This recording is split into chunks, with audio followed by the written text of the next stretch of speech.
Join the Wisconsin Chamber Orchestra on March 22nd at 7:30 p.m. for Revelation in the Capitol Theater, featuring the world premiere of Symphony No. 14 Revelation by Dr. Bill Banfield.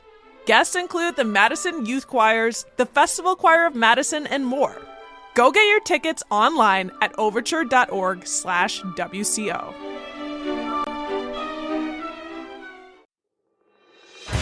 Hey Madisonians, what's good? Bianca here, your illustrious, full of joy and laughter host of CityCast Madison. People come up to me every single day telling me how much they love CityCast Madison. I get stopped on the street, standing in line for a coffee, sitting next to you at a restaurant table, and even in public bathrooms. Shout out to you who said hello in the Tempest restroom. Props.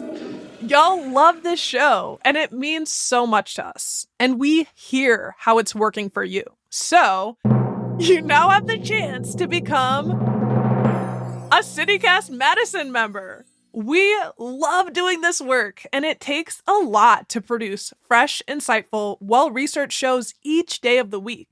Some of y'all are already members, bona fide card-carrying CityCast Madison glitterati. Thank you for knowing the assignment.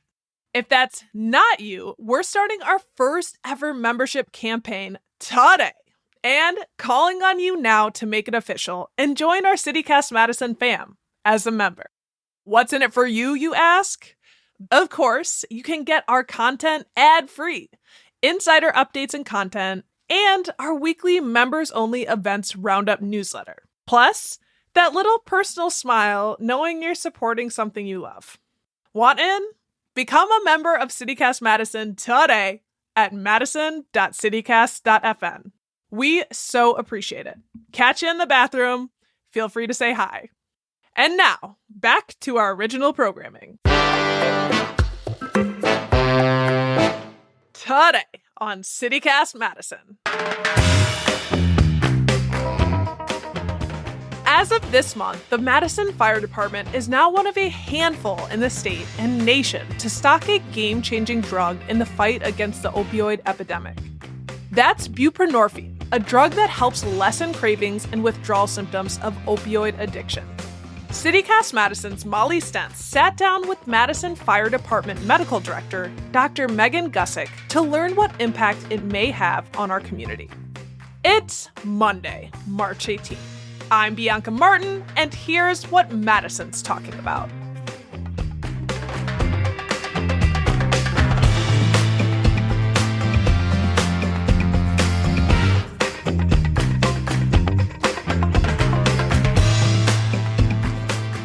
Dr. Gussick, hello. Hello. Thanks for being here. You're welcome. I'm excited to be here with you. So, Madison Fire Department ambulances recently began stocking a drug that helps people deal with opioid addiction. But it's not Narcan, the drug that revives you after an overdose. You already have that, right? So, what is this new drug and how does it work? Yeah, so we're definitely not getting rid of Narcan. This has a very different goal for administration of buprenorphine. So, the goal of administering this medication is really to help patients who are having active withdrawal symptoms secondary to opiate use disorder. Many of the patients that are going to receive the medication did just have an overdose and receive Narcan. And so the drugs actually end up being administered many times in the same patient. But patients who suffer from opiate use disorder receive Narcan, they feel horrible and they start to immediately have pretty drastic symptoms of withdrawal. And buprenorphine is meant to be a medication that helps with withdrawal in the acute setting, with the goal of ultimately long-term getting these patients on this medication and into an opiate treatment program. And so paramedics have this drug. It's a tablet? It's a tablet that dissolves under your tongue. So if people are familiar with the nausea medication called Zofran, very exactly identical to that. It's a medication that dissolves under your tongue. And so they're trained in how to accurately diagnose and dispense this medication. Yeah, so we've done a lot of training with our Madison Fire paramedics to ensure that they are giving this medication to the right patients. And so a big part of this is them doing what we call a COW score, which is somewhat ironic because we're in Wisconsin, but it stands for Clinical Opiate Withdrawal Scale. And it documents the symptoms that the patients are having and gives them a numerical score that lets the paramedic know how severe their withdrawal is. And then at a specific point allows them to then administer the medication. And so you just rolled it out this month. Have you already had to use it yet? Yeah, we had our first administration within the first 24 hours of rolling it out. And over the weekend, we have now a total of 2 administrations. So I think this just speaks to the fact that we see the opioid epidemic in our community pretty prevalently, and that there is a need for us to start, attacking this on all front lines, including with our EMS providers. So yeah, we've had 2 administrations within a week's time, which I'm pretty excited about. As I understand it, you're one of the first fire departments, not only the state, but maybe the country, to try this? Not one of the first, but we are there's only a handful that are doing this. So Milwaukee County has been the first in the state. So they have 3 agencies that are actually administering this. They've done so for about a year. And so we've definitely collaborated with their medical directors to figure out what the process is. And then there's the handful across the country that have done it, really more of those agencies that see the same, issue that we are across the country and want to be part of the solution. Yeah. So this buprenorphine, why did you decide to carry it? Yeah. So I think our medics see these patients every day. The city of Madison saw over almost 400 overdoses last year. And so these are patients that they're interacting with every day. And I think it feels a little futile from their perspective, in that they don't know how to really help these patients. And so this was a tool that we felt we could bring out of the hospital and into the field to start giving these patients, an opportunity to see what this medication can do for them.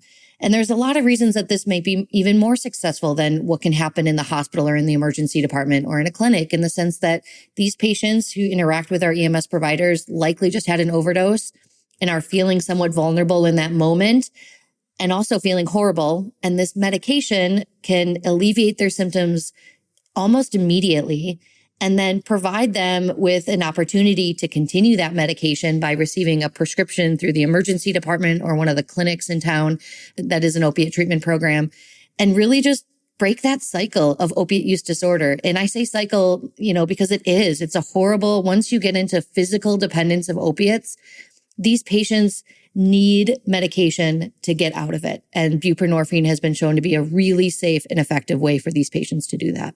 Yeah. So I'm picturing a call. I'm picturing the paramedics coming out to help save someone's life, reviving them. I mean, this is it almost feels like magic from a layperson, right? Here they are, able to save someone's life with Narcan and then make them feel better pretty quickly after this. Then what happens to the person that's just gone through this overdose? Yeah. So the hope is that they accept the medication and they start to see and feel the benefits of it. Because one of the horrible parts about, any sort of addiction is that your body ends up literally needing that medication to feel normal, right? It's not really about getting high anymore. It's about the fact that that person in that body is physically dependent on that medication. And if they take a medication that is offered them, like buprenorphine, that helps normalize those bodily functions and provides just enough of a action on that same opioid receptor, it allows these patients to then start to break that cycle. The hope is that after they receive it in the field and they sort of can understand and appreciate that benefit, that they would be transported to the emergency department, which we always encourage all of our patients who have had an overdose to go to the emergency department for ongoing monitoring. But now all the emergency departments locally are willing and able to prescribe this medication. And it's a medication that's different than methadone because you can receive a prescription and go to any local pharmacy and pick it up. And that, again, just speaks to how safe this medication is for these patients and really allows them to continue to have a normal life, in the sense that they don't have to go to a methadone clinic every day to receive the medication. They can have it in their own home, take it as prescribed, and then begin a treatment program as well. It feels like a game changer. I mean, it feels like a really different approach. As you mentioned, you don't have to find a clinic, get there, and there's stigma around that, but you can take this pill at your own home, as you're mentioning, or wherever you are. One question I have, is there any worry that this drug is helping people manage their symptoms, but might not help them actually kick the habit? Yeah, so that is a possibility, right? If someone has severe opiate use disorder, the reason that buprenorphine is so safe is that it does act on the opioid receptor, but it only activates that receptor to 40%, whereas heroin or fentanyl or these other opiates activate it 100%. So buprenorphine activates it in just enough so that it helps alleviate their symptoms, but won't lead to that higher level of activation that causes a lot of the negative parts of an opiate use disorder. And so when we use buprenorphine, it helps alleviate the majority of patient symptoms. So someone with severe use, that activation of 40% may not quite be enough. And that's when methadone really ends up being the only option for those patients. And I am not speaking illy of methadone by any means. It has done a great job of treating opiate use disorder, and the studies have shown that it's equally effective to buprenorphine. But the benefit to buprenorphine is that it's a prescription and you can take it in your own home. Was there any pushback when you decided to do this from any corners? So most people were extremely supportive. And I would say anyone who treats or interacts with patients with opiate use disorder knows that this absolutely is the right thing to do and has the potential to impact and improve many patients' lives. The only slight, hesitation that I got was probably from the majority of ED providers. So the physicians who work in emergency departments. And the reason that is purely because previously the DEA had classified this medication as similarly to methadone, which required a physician to have a special license to prescribe this medication. It was called an X waiver. When the DEA did that, it sort of limited the amount of people that were able to prescribe this medication. And really, most physicians weren't really willing or were a little skeptical to go through the extra training to be able to prescribe the medication. So only addiction medicine specialists were prescribing it. And the DEA sort of realized, hey, we're really missing an opportunity, right? This drug is actually much safer than methadone is. And it doesn't really need this special X waiver, and the physician doesn't have to have a special license for it.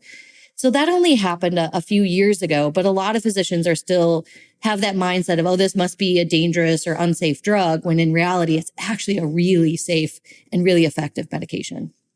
So local doctors don't have to go through kind of extra hoops in order to be able to prescribe this drug, it sounds like. No longer. Any physician can prescribe this medication.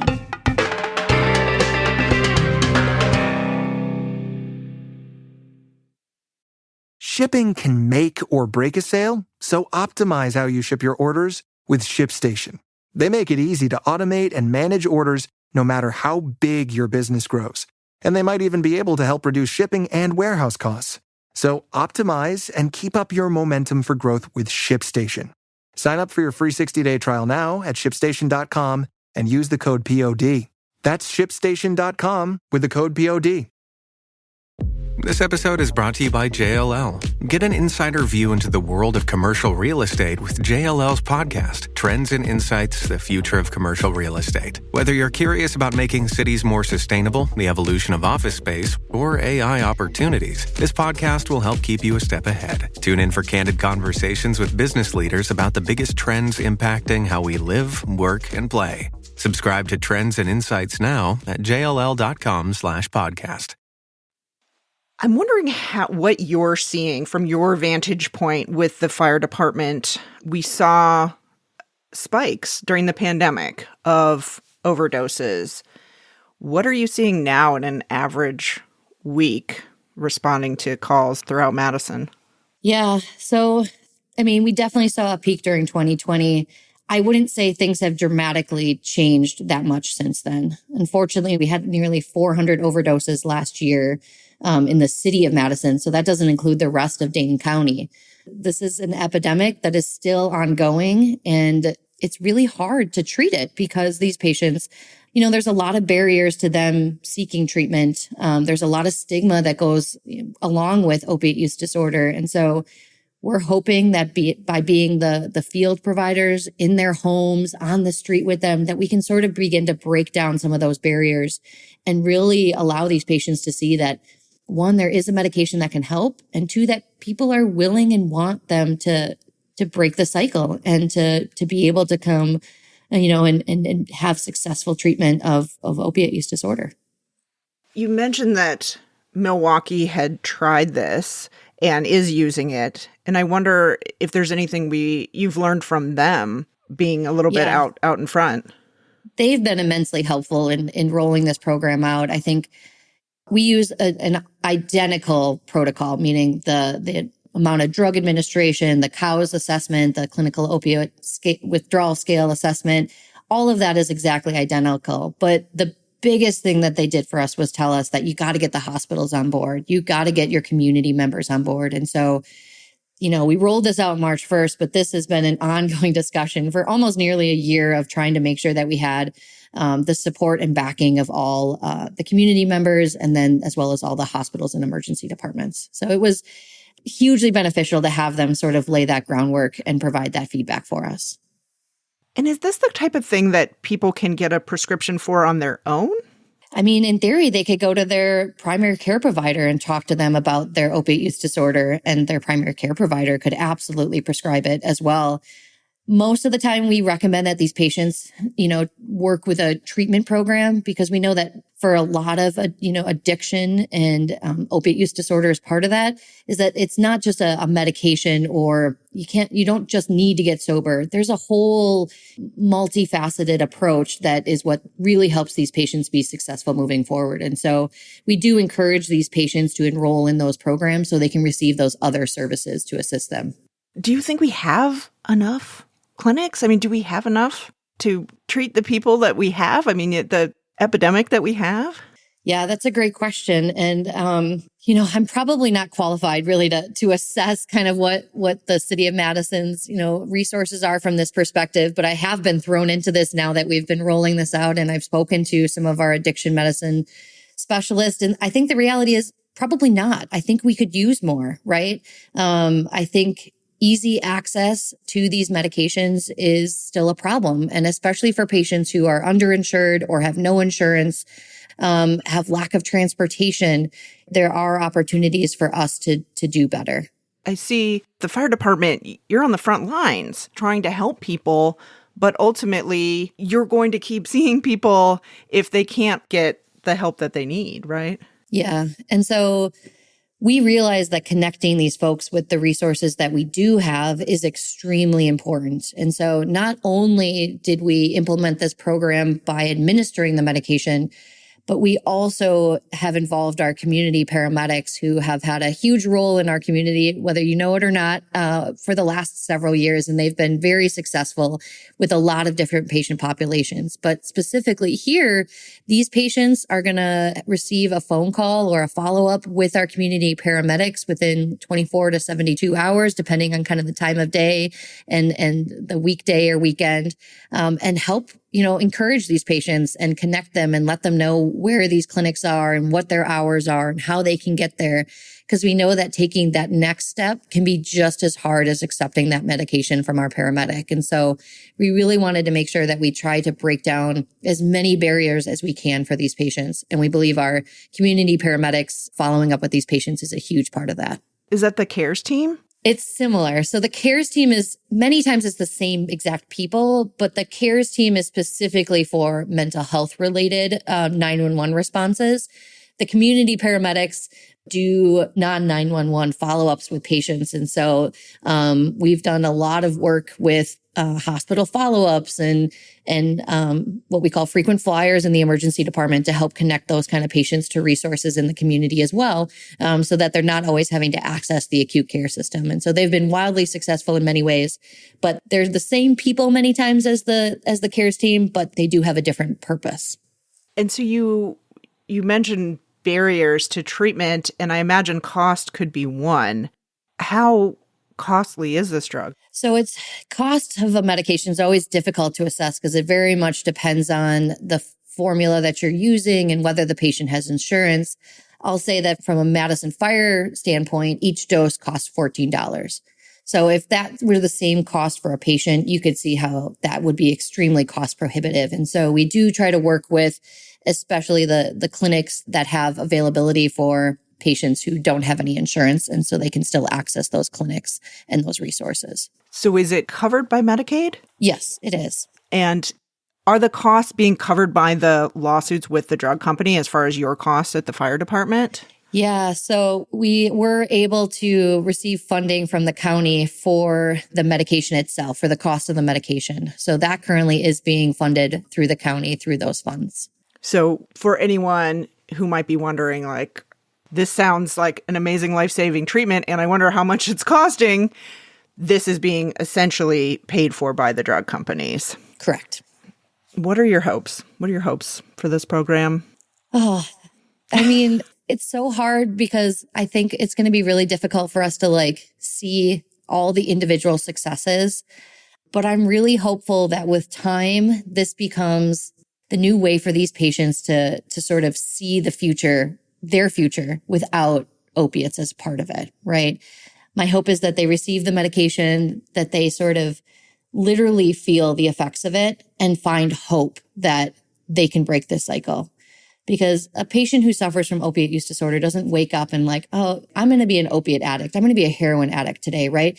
It slowly happens over time. And there's a lot of, circumstances and reasons that patients end up in this horrible position. And so my hope is that this can just be their first step out of it and that we can really start to slowly chip away at this epidemic within our community and see these patients who we know are family members and friends, people who are really good people at the core, but just have this horrible disease that really does require a medication to help them fight. And so with time, I know that it's not going to be in 6 months, we're going to be having no heroin overdoses, but I hope that slowly over time we see an improvement and it becomes something that these patients are willing and aren't hesitant to do because of the stigma and, the interactions they've had with healthcare providers in the past, and that this really ends up being the step towards their new future. What a ray of hope you are leaving us all with, Dr. Gussick. Thank you so much for your work and your time. You're welcome. And your optimism. I feel like we need it. We do need it. And I tell my medics that all the time. I'm like, I'm a half glass full kind of girl. So we have to go out there and make a difference. And I have to give so much credit to my medics too, because they're the ones out there. They're the ones who are talking and interacting with these patients. And I always tell them, I'm like, you kind of have to sell it to them, right? Because they're not going to always be excited about, another medication because you just threw them into fluoride withdrawal with the Narcan. But we know that you can make a difference. And they're the ones on the streets really doing the good work that we've all talked about. So I'm excited to just be a part of it. That's Madison Fire Department Medical Director, Dr. Megan Gussick.